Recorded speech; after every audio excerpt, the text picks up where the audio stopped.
je pars aussi avec, dans mon cœur très profondément, la personne de Bernadette.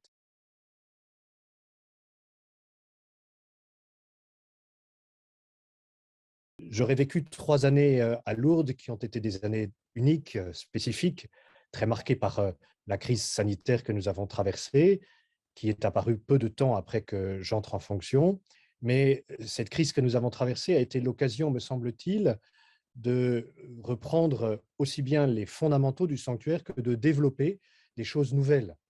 Reprendre les fondamentaux parce que ce qui est le plus important, me semble-t-il, pour le sanctuaire, c'est d'être un lieu de prière. Le sanctuaire de Lourdes est d'abord un lieu où les gens viennent du monde entier pour prier la Vierge Marie. Et je crois que le confinement, et notamment pendant la période où le sanctuaire a fermé, entre mars et mai 2020, ont été des moments extrêmement importants où les chapelains ont redécouvert que leur mission première, c'était d'être des priants, d'être comme un poumon priant au cœur d'un monde qui souffrait.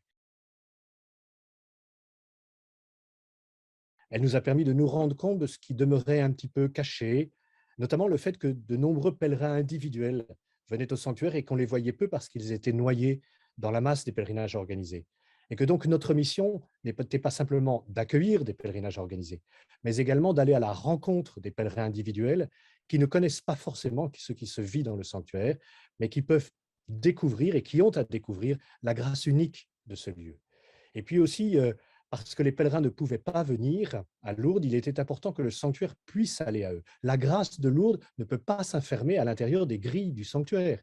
Et c'est pour ça que notamment nous avons créé les missions Notre-Dame de Lourdes, pour permettre à des chapelains d'aller dans les diocèses français et demain dans les diocèses d'autres pays, pour permettre à des fidèles, pèlerins ou pas d'ailleurs, de vivre des processions, de vivre des catéchèses mariales, la méditation du rosaire, la visite des malades, bref, de ce qui se vit dans Lourdes et de permettre donc que cette grâce se diffuse le plus largement possible. Je pars plein de reconnaissance, avec une infinie reconnaissance, une action de grâce immense pour ce que j'ai vu. Un émerveillement devant la foi des plus petits, devant cette foi qui s'exprime par des gestes, toucher un rocher, allumer un cierge, boire de l'eau. Et puis, je pars aussi avec, dans mon cœur très profondément, la personne de Bernadette que j'ai découverte au cours de ces 3 années. Pour être franc, vous savez, un des moments les plus marquants pour moi pendant ces 3 années a été le moment où je méditais le chapelet à la grotte et dont je savais qu'il était suivi par tant et tant de personnes partout dans le monde, sur tous les continents. Et lorsque je prie le chapelet à la grotte, lorsque je le médite, je commence toujours par demander la grâce d'avoir, pendant ce chapelet, l'état d'esprit qu'avait Bernadette lorsqu'elle venait pour prier.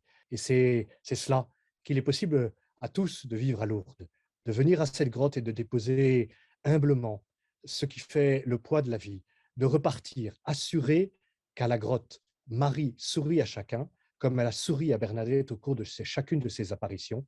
Et ce sourire de Marie, c'est le signe du sourire de Dieu à l'humanité tout entière.